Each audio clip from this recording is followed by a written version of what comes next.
नमस्कार। जरा कल्पना कीजिए, कराची की एक सुनसान रात। सड़क पर बस स्ट्रीट लाइट की पीली रोशनी, दूर कहीं कुत्तों के भौंकने की आवाज और अचानक तेज रफ्तार से आती एक मोटरसाइकिल। पीछे बैठा शख्स हेलमेट और मास्क से पूरी तरह ढका हुआ। मोटरसाइकिल ठीक उस एसयूवी के पास ब्रेक लगाती है जिसमें एक बड़ा आतंकी सरगना या आईएसआई का पुराना मोहरा बैठा है। 2 सेकंड के लिए साइलेंसर हटता है, 2 गोलियां सिर में और हमलावर उसी स्पीड से अंधेरे में गुम हो जाते हैं। अगली सुबह अखबारों की हेडलाइन, भारत विरोधी एक और आतंकी को अज्ञात बंदूकधारियों ने मार गिराया। पुलिस ने अननोन गनमैन कहा। दरअसल पिछले कुछ समय से पाकिस्तान, बांग्लादेश, यहां तक कि कनाडा और अमेरिका तक ऐसी हेडलाइंस इतनी ज्यादा हो गई हैं कि अब पूरी दुनिया एक ही सवाल पूछ रही है, क्या यह सब महज गैंगवार और अंदरूनी बदला है या सचमुच अब भारत ने एक खामोश जेम्स बॉन्ड स्टाइल युद्ध छेड़ दिया है, जिसमें गोलियां तो चलती हैं कराची, ढाका या टोरंटो की सड़कों पर, लेकिन फाइलें खुलती हैं नई दिल्ली और वॉशिंगटन के कॉरिडोर में। शुरुआत पाकिस्तान से करते हैं, क्योंकि अननोन गनमैन का सबसे ज्यादा कहर यही है। सन 2022 से लेकर 2025 तक के बीच भारतीय और अंतर्राष्ट्रीय मीडिया की ओपन रिपोर्ट्स गिनती करके बताती हैं कि कम से कम 2 से 3 दर्जन से ज्यादा मोस्ट वांटेड या हाई वैल्यू टारगेट्स जैसे मोहम्मद, लश्कर-ए-तौयबा, इस्लामिक स्टेट, खुरासान जैसे संगठनों से जुड़े नाम बिल्कुल इसी पैटर्न में मार गिराए गए। कोई कराची की मस्जिद के बाहर नमाज के बाद गिरा, कोई क्वेटा में अपनी गाड़ी से उतरते ही ढेर हो गया, किसी को पेशावर की तंग गली में 2 बाइक सवारों ने नजदीक से हेडशॉट दिया। इनमें से ज्यादातर वही चेहरे थे जिन्होंने या तो भारत में हमले प्लान किए थे या भारत संरक्षित टारगेट्स पर हमलों के पीछे दिमाग माने जाते थे।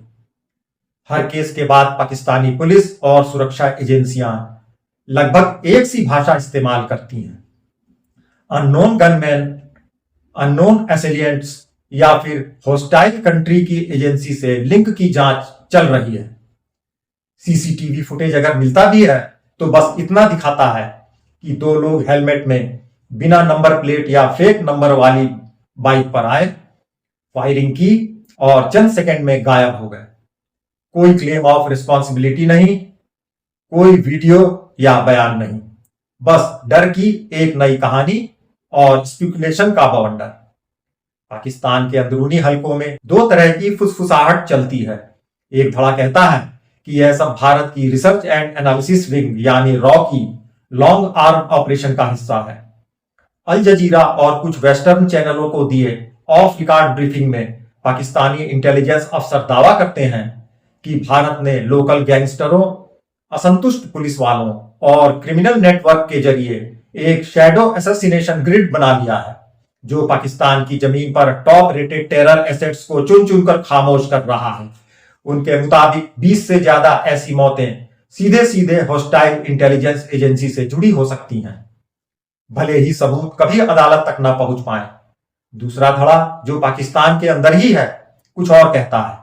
उनका तर्क है कि आईएसआई और पाक आर्मी ने खुद ही कई पुरानी और अनकंट्रोलेबल एसेट साफ करना शुरू कर दिया है। ऐसे आतंकी जिन्हें पहले अफगानिस्तान, कश्मीर या भारत के खिलाफ इस्तेमाल किया गया, मगर अब वे अंदरूनी राजनीति के लिए बोझ बन गए हैं या किसी और खेमे के लिए काम करने लगे हैं।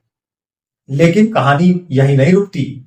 सन 2024 में ब्रिटिश अखबार द गार्डियन ने एक बड़ी इन्वेस्टिगेशन छापी, जिसमें 2 सीनियर पाकिस्तानी इंटेलिजेंस अफसरों के हवाले से दावा किया गया कि भारत सरकार ने 2020 के बाद से पाकिस्तान में कम से कम 20 टारगेट किलिंग्स ऑर्डर की।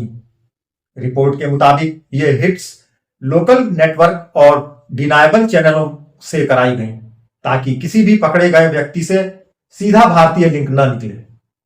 भारत सरकार ने इन आरोपों को सिरे से खारिज कर दिया।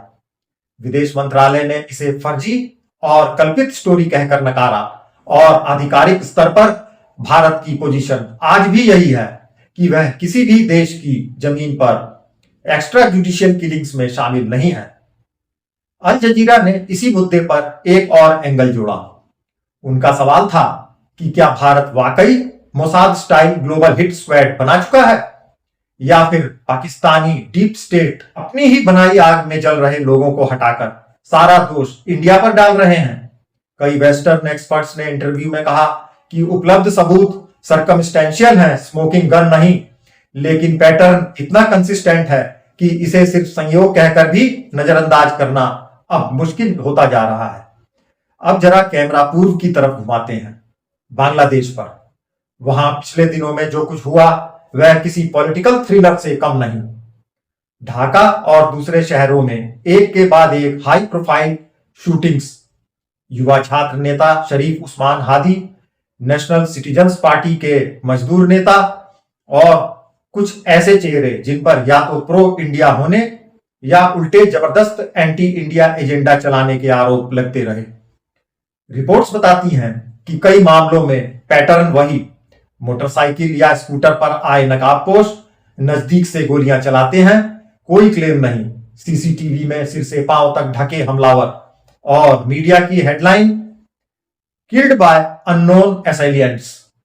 सबसे महत्वपूर्ण बात तो यह है कि जब बांग्लादेश अपनी हैसियत भूलकर भारत को लगातार ताल ठोक ठोक कर चुनौतियां देने पर उतर आया था, तो इन दोनों हमलों के बाद स्वयं पूरा बांग्लादेश दंगों की आग में ऐसे झुलसने लगा कि इसके आगे स्थानीय पुलिस तो क्या, वहां की सेना भी खुद को बेबस महसूस कर रही है।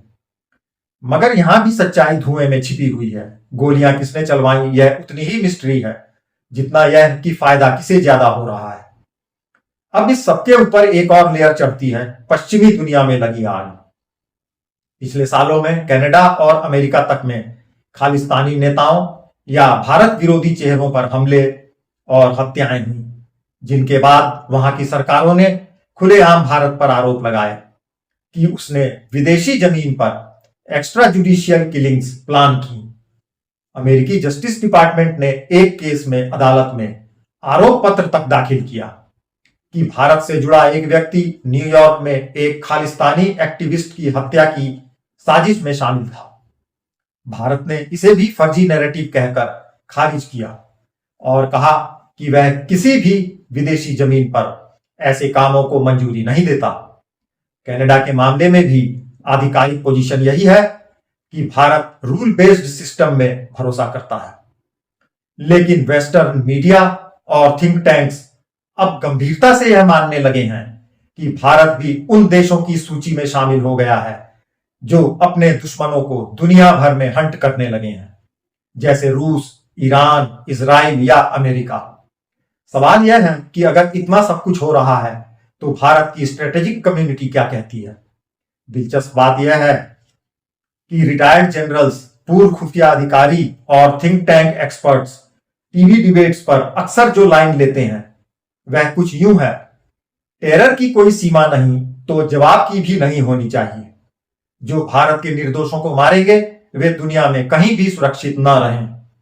लेकिन जब उनसे पूछा जाता है कि क्या भारत सचमुच पाकिस्तान या बांग्लादेश की धरती पर ऐसे ऑपरेशन कर रहा है, तो जवाब हमेशा हिपोथेटिकली आता है, ऐसा होना चाहिए।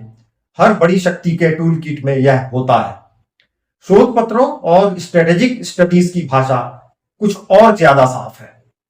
ऑपरेशन सिंदूर और भारत पाक के बीच सब कन्वेंशनल वार पर लिखे पेपर्स तक तर्क देते हैं कि न्यूक्लियर हथियारों के बाद खुला युद्ध दोनों देशों के लिए बेहद महंगा और खतरनाक सौदा बन चुका है। इसीलिए अब लड़ाई सीमित, छिपी हुई और डिनायबल टूल्स के जरिए लड़ी जा रही है। Cyber attack, financial warfare, proxy militia और टारगेटेड किलिंग्स। इन पेपर्स में सीधा नाम तो नहीं लिया जाता, पर इशारा साफ होता है कि पाकिस्तान जिस तरह दशकों से भारत के खिलाफ प्रॉक्सी टेरर का इस्तेमाल कर रहा था, भारत अब उसी भाषा में मगर कहीं ज्यादा पेशेवर और कंधे पर बंदूक रखकर खुले आम जवाब देने लगा है। इंडियन मीडिया और सोशल मीडिया पर तो इस सब की अपनी अलग कहानी चलती है। ऑर्गेनाइजर जैसी साइट्स हेडलाइन लगाती हैं, Pakistan 32 terrorists killed as unknown gunman clean filth, यानी गंदगी साफ हो रही है। डिफेंस यूट्यूबर टाइमलाइन बनाकर बताते हैं कि फला जैश कमांडर कब मारा गया, किस एनईटी फाइनेंसर को कराची में किस गली में टपकाया गया और किस आईसिस हैंडलर पर पेशावर में गोलियां चली। रेडिट और एक्स पर Doval doctrine at work, RNAW's Avengers, Indian Mossad जैसे मीम्स ट्रेंड करते हैं। भारतीय दर्शक जो दशकों तक सिर्फ यह खबर सुनता आया था कि फला आतंकी ने भारत में हमला कर दिया, अब जब उसी आतंकी की मौत अननोन गनमैन के हाथों सुनता है तो जाहिर है कि उसके भीतर एक दबी हुई संतुष्टि की भावना उभरती है।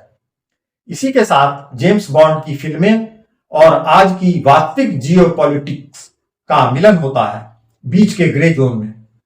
सबूत इतने नहीं कि अदालत में भारत को दोषी ठहरा सकें, लेकिन पैटर्न इतना साफ कि दुश्मन देशों के सुरक्षा तंत्र खुद अपने अफसरों को चेतावनी दे रहे हैं। अगर आपने भारत के खिलाफ प्लान बनाए हैं तो समझ लीजिए अब आप सिर्फ हमारी सुरक्षा पर नहीं, अपनी किस्मत के दम पर जिएंगे। इधर भारतीय लोगों के लिए अहम बात यह है कि पहली बार ऐसा हो रहा है कि खेल सिर्फ डिफेंसिव नहीं रहा। पहले पाकिस्तान और उसके प्रॉक्सी भारत में बम फोड़ते थे और भारत अंतर्राष्ट्रीय मंचों पर शिकायत लेकर जाता था।